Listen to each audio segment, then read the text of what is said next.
डनकाशी news channel, सच है तो बोलेगा।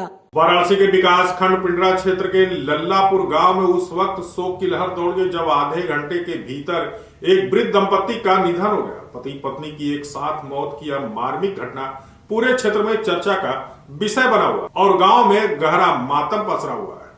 लल्लापुर गांव निवासी 80 वर्षीय विशुन उर्फ सिपाही अपनी 77 वर्षीय पत्नी दुईजा देवी के साथ रहते थे। दोनों के बीच प्रेम और आपसी समझ इतनी प्रगाढ़ थी कि गांव में उन्हें एक आदर्श दंपत्ति के रूप में जाना जाता था। घर गृहस्थी से लेकर खेती बाड़ी तक दोनों हमेशा एक दूसरे का साथ निभाते रहे। ग्रामीणों के अनुसार उनके बीच कभी किसी प्रकार का विवाद देखने या सुनने को नहीं मिला। परिजनों ने बताया कि सुबह करीब 5 बजे दुईजा देवी का निधन हो गया। जब बड़े पुत्र ने यह दुखद सूचना विशुन उर्फ सिपाही को दी तो वे इस गहरे सदमे को सहन नहीं कर सके।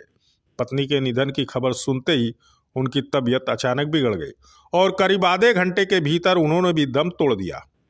पति पत्नी की इस तरह एक साथ दुनिया छोड़ देने से पूरा गांव स्तब्ध रह गया। विशुन उर्फ सिपाही और दुईजा देवी के 4 पुत्र आनंद प्रकाश उर्फ तूफानी, रतन कुमार उर्फ बासु, चंद्रभान उर्फ चंदू, चंद्रभूषण उर्फ बल्ली और एक पुत्री उर्मिला देवी हैं। सभी का भरा पूरा परिवार है। बताया गया है कि विशुन उर्फ सिपाही के 2 पुत्र सूरत में रहते हैं। उनके आने के बाद दोनों की शव यात्रा घर से निकलकर वाराणसी के मणिकर्णिका घाट जाएगी, जहां उनका अंतिम संस्कार किया जाएगा। ग्रामीणों का कहना है कि विशुन उर्फ सिपाही और दुईजा देवी का जीवन प्रेम, समर्पण और साथ निभाने की मिसाल था। उनका एक साथ देहांत हो जाना पूरे क्षेत्र के लिए बेहद भावुक कर देने वाली घटना है, जिसे गांव वाले लंबे समय तक याद रखेंगे। हमारे गांव के विशुन उर्फ सिपाही और उनकी पत्नी दुईजा देवी जो 80 वर्ष की अवस्था से ऊपर हो चुकी थी, उनकी जिस तरह से दोनों लोगों की शादी होती है 2 लोगों की, उसी तरह से इन दोनों लोगों की मौत एक साथ हुई है।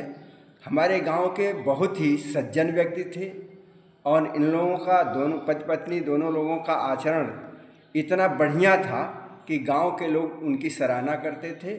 मैं भगवान से उम्मीद करता हूं कि भगवान इनकी आत्मा को शांति प्रदान करें। पूर्वांचल की खबरों से जुड़े रहने के लिए आज ही सब्सक्राइब करें हमारा YouTube चैनल डनकाशी और हाँ, लेटेस्ट अपडेट्स के लिए बेल आइकन को प्रेस करना ना भूलें। और आपके पास है कोई जानकारी या है कोई सूचना तो हमारे दिए गए नंबर पर आप हमसे संपर्क कर सकते हैं।